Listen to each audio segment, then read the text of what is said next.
Friends जय श्री राम। तो तमारा बधाने स्वागत है मारा यूट्यूब चेनल पर।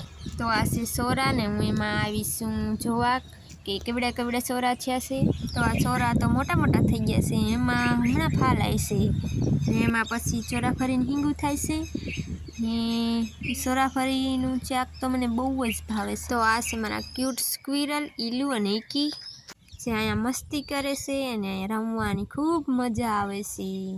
हूँ एने रोज डाळखी पर फरवा रमवा लई आऊं छुं, एने बहु ज रमवानी मजा आवे अने आ लाकड़ुं कापे छे ए तो एनी फेवरेट छे। ईलू ने ईकीने अहीं तो फरवानी बहु मजा आवे। आ डाळखामां तो ई रोज लई आऊं ने रोज एमां कापे छे ने जोईने आम के कापवानी मजा आवे। नटखट ईलू अने ईकी।